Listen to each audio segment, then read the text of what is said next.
What for a minute? They're all going round formation. Yeah, look, they will.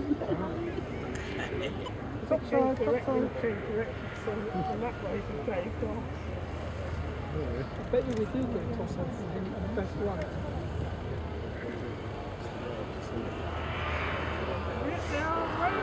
Right. So before I've actually heard him take the commands to him.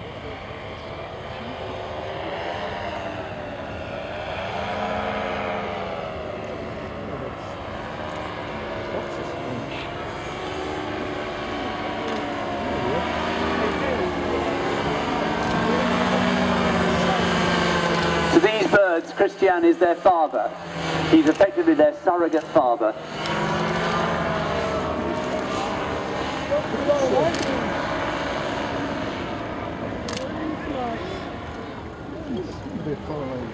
Loop around him and all that. Oh, And now we have a formation change taking place. We're not allowed to do that over the crowd, so the birds are very good and they do their formation change out over the runway.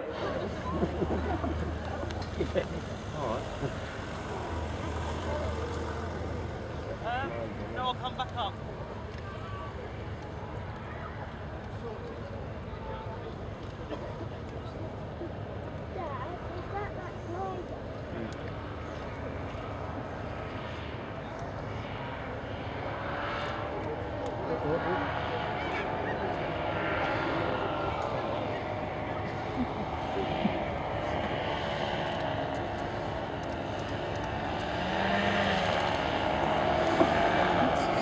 I don't know of anyone else in the world who does this. I'm sure there must be people copying, but this is the man who started it all.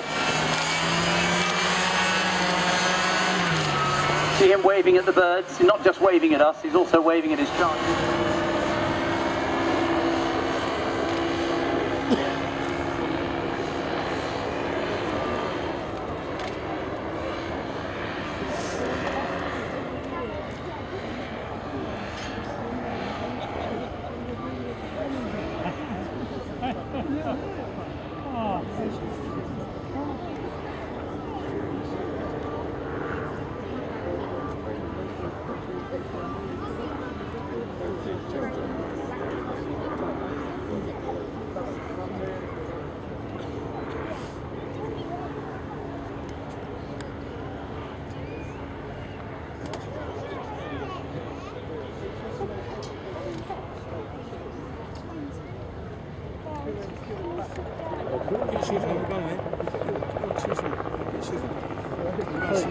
Since the last time I came here, he didn't have geese, he had cranes.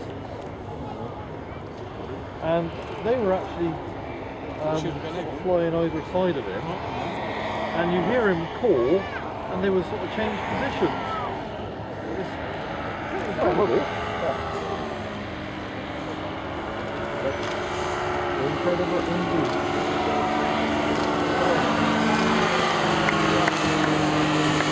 Isn't that amazing? Birds in the front.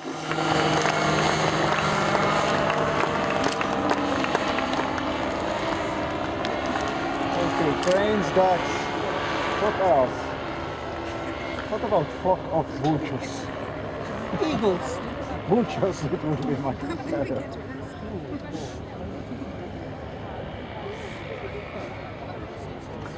Peter Eager, our display director, and very much my mentor, suggests we talk about wingtip vortices and why birds, and later of course aircraft, fly in formation. By flying in formation, the birds can take advantage of downwash from the bird in front of them and actually reduce the amount of energy required to fly.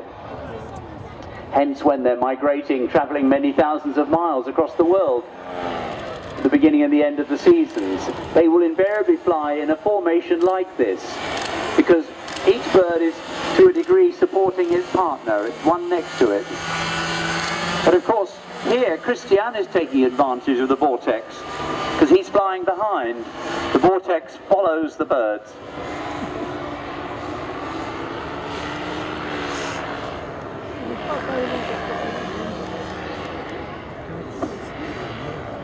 Peter further reminds me that, of course, the bird in the front is doing all the work. The birds behind are taking advantage of his or her energy, and you'll find if you watch the birds, they do actually alter the leader. They take turns to lead because that's the more tiring role. It really is a stunning display. When he eventually lands, you'll find the birds are very good, and they go off a bit like Dad's army and trundle into the white van. They know their place.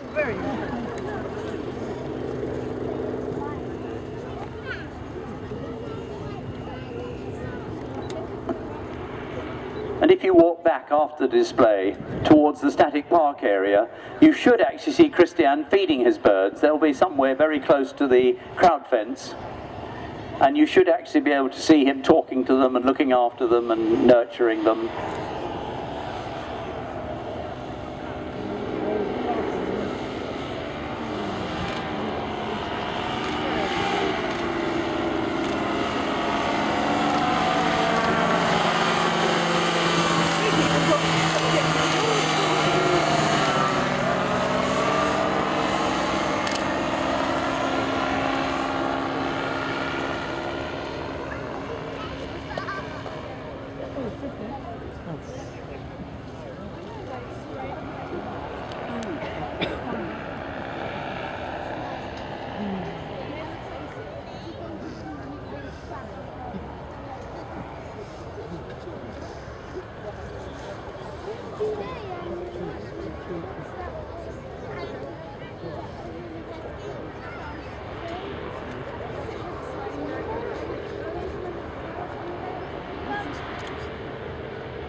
C'est magnifique and c'est formidable. This really is unbelievable. I hope they like the variety that Peter puts together for the show here. We have the noisy jets, we have the lovely old-fashioned aeroplanes, we have little baby aeroplanes, we have modern aeroplanes, but we also have this tremendous variety of items like Christian, which is just a real one-off.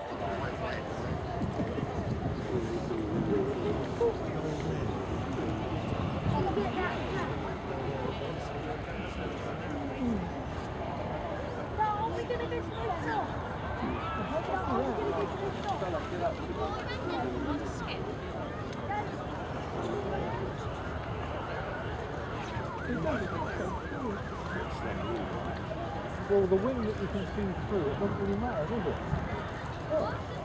What do you need to put in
We don't actually know how long Christian is going to be flying for. I'm reminded by my right-hand man, Alan Fowler, who looks after all the PA and the music.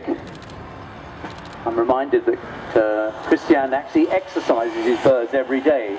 So if he's here for several days, whether there's an air show going on or not, he will actually fly his birds. And it may be that we're If you want to sit and watch, he'll be here for a while yet. We just don't quite know. There's no radio contact. He does the whole thing visually. He has no radio on board. There is no air traffic control to deal with this type of event.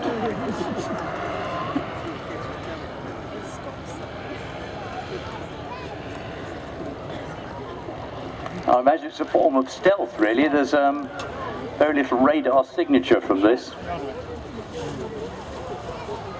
Notice he has a cowled engine. He has a big cowl over the propeller, for obvious reasons.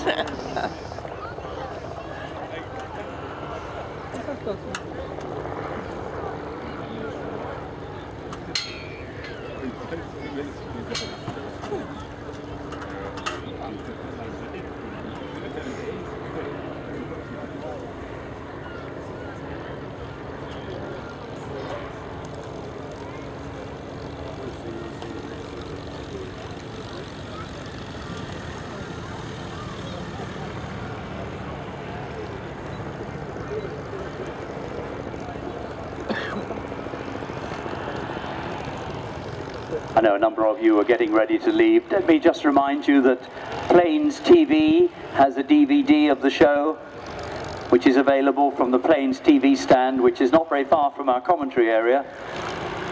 Plains, P-L-A-N-E-S.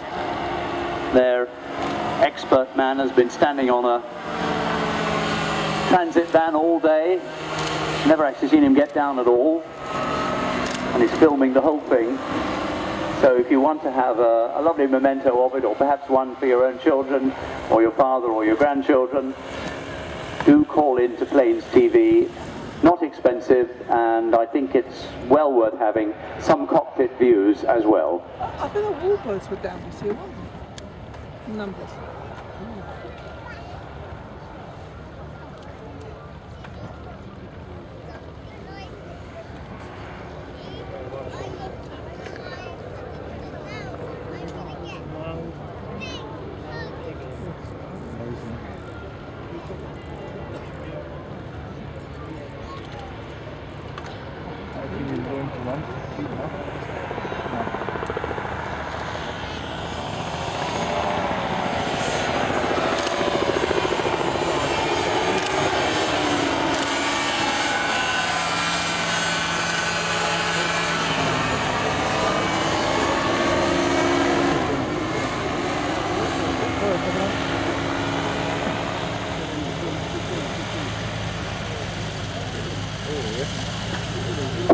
Ladies and gentlemen, a big round of applause for your commentator for the day, Terence Henderson. Show your appreciation for him.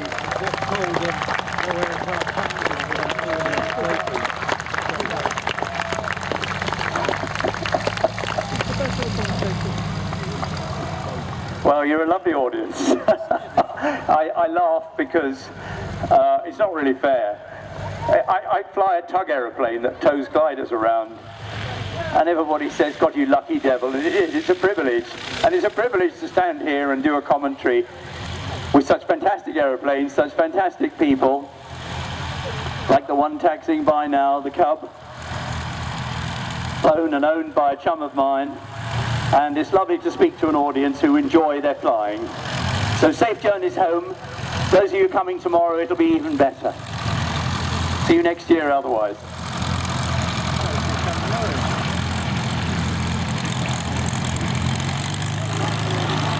Peter Theismann in his Mark 11 PR Spitfire. On his way back, probably to North Weald, we think. The L4 Cub probably on its way to Washington, but not the one in the United States.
Hold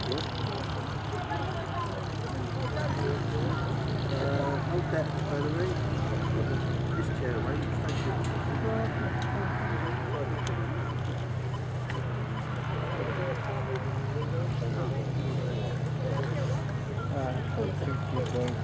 Yeah.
On display was a Sussex.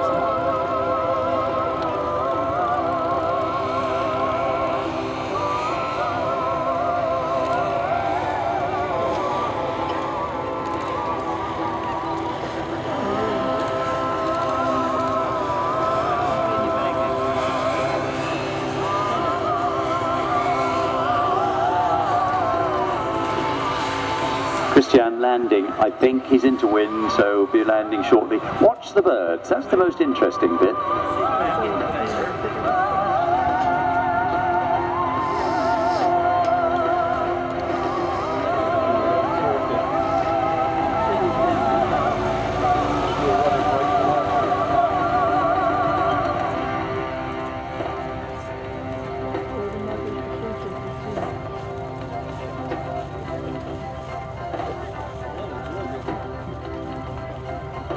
Birds know their way around. They're doing a circuit, as you do. They're doing what's called an overhead join, I think. It's called a standard overhead join. They're now downwind.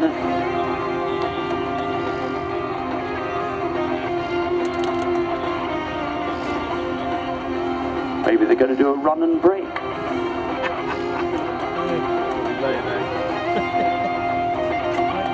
Maybe they're not tired, they want to carry on flying.